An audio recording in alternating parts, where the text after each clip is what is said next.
BFM Business, intégral placement, idée de placement. Et oui, on continue de vous conseiller pour investir régulièrement cette saison. On va notamment conseiller toutes les familles qui nous écoutent et nous envoient leurs questions sur notre site bfmbusiness.com. Les conseils aux familles d'Étienne Guérin. Bonjour Étienne. Bonjour Guillaume. Le président de Practice SAS, vous serez notre spécialiste des problématiques familiales tout au long de cette nouvelle saison. Cette semaine, on a cette question de la famille Le Guern sur notre site bfmbusiness.com. La famille Le Guern, un père, une mère, jusque-là tout va bien, et 3 enfants, jusque-là tout va bien toujours. L'un des enfants, c'est Pierre, souhaite lancer son entreprise. Il a besoin de fonds de départ. Du coup, ses parents vont lui donner un chèque de 50 000 €. Mais il se demande comment faire pour ne pas léser les autres enfants. Eh oui, puisque lorsque l'on a des enfants, on a, entre guillemets, cette obligation d'équité entre les enfants. C'est-à-dire que lorsque l'on commence à transmettre à l'un de ses enfants, il ne faut pas oublier les 2 autres non plus.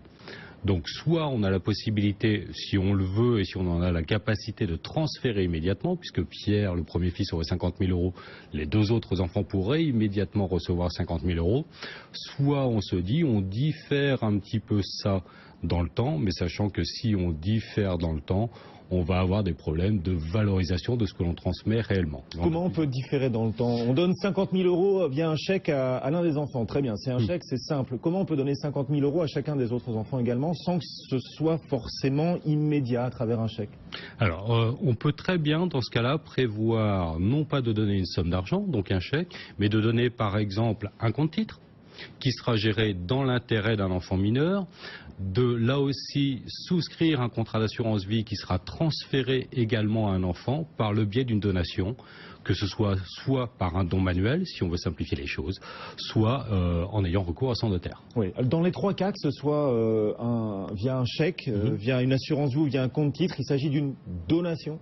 Il s'agira d'une donation dans les 3 cas. Attention Guillaume, si je donne bien concernant le contrat d'assurance vie, si je donne le contrat d'assurance vie ou si je donne les sommes pour investir sur un contrat d'assurance vie. Ne confondons pas, si je désigne un de mes enfants comme bénéficiaire d'un contrat d'assurance, c'est uniquement si moi je viens à décéder que les sommes lui seront transmises. Donc là, on n'est pas sur une donation au sens fiscal du terme. D'accord. C'est-à-dire que si je donne 50 000 € via l'assurance vie, que je désigne mon fils bénéficiaire d'un contrat d'assurance vie, il n'en est pas pour autant propriétaire. Exactement. Vous restez vous-même propriétaire des fonds tant que vous êtes en vie, et je vous la souhaite extrêmement longue et heureuse, bien évidemment, mais vous restez vous propriétaire, et ce n'est que lorsque vous disparaissez, comme pour une succession, comme pour un héritage, que votre enfant en deviendra propriétaire. Ça signifie qu'il ne peut pas dépenser les 50 000 €. Absolument. Il ne peut pas les dépenser puisque ces 50 000 € sont toujours à vous. Et même quand il aura 18 ans, il ne pourra pas les dépenser. Et même quand il aura 18 ans, il ne pourra pas les dépenser. Tant qu'il est bénéficiaire, il ne peut pas les dépenser. Si maintenant, par contre, ce que l'on évoquait tout à l'heure, je donne une somme d'argent pour investir sur un contrat d'assurance vie qui sera au nom de cet enfant mineur, ce que je peux faire également en tant que parent, tant qu'il est mineur, c'est moi qui ai le pouvoir, puisque je suis son parent. Il n'a pas sa capacité juridique, il ne peut pas décider. Par contre, dès qu'il devient majeur, il pourrait éventuellement.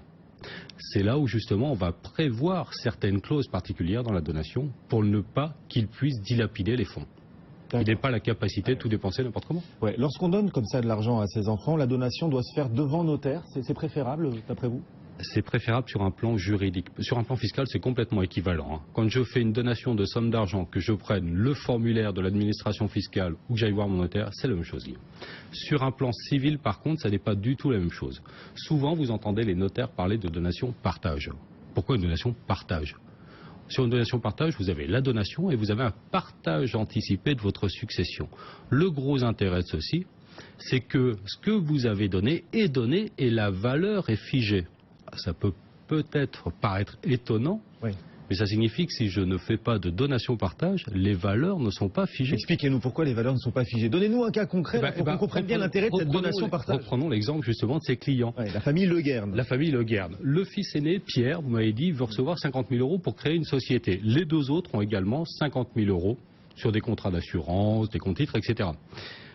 Le décès des parents ou du premier des parents se réalise dans 30 ans, dans 40 ans.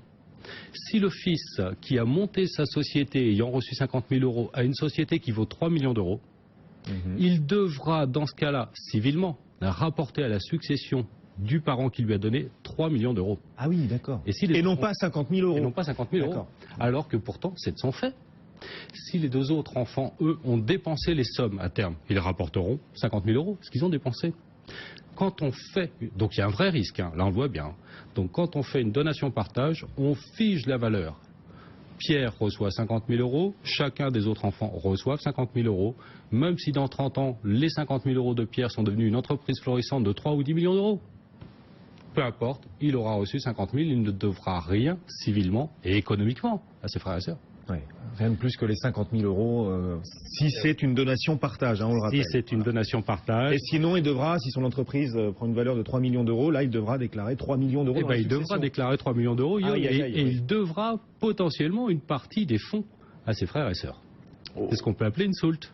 Compliqué. La famille Le Guern, donc, qui nous a écrit sur notre site bfmbusiness.com, votre conseil, c'est la donation partage. Absolument, voilà. Pour la paix des familles. Et ben voilà, vous reviendrez nous voir, donc, Étienne, pour avec grand plaisir. Voilà, répondre aux problématiques familiales, toutes ces familles qui nous écrivent également sur notre site bfmbusiness.com. Étienne Guérin, le président de Practice SAS. Merci beaucoup d'être venu nous voir. Merci à vous. Le CAC 40, toujours en baisse, moins 1,2%.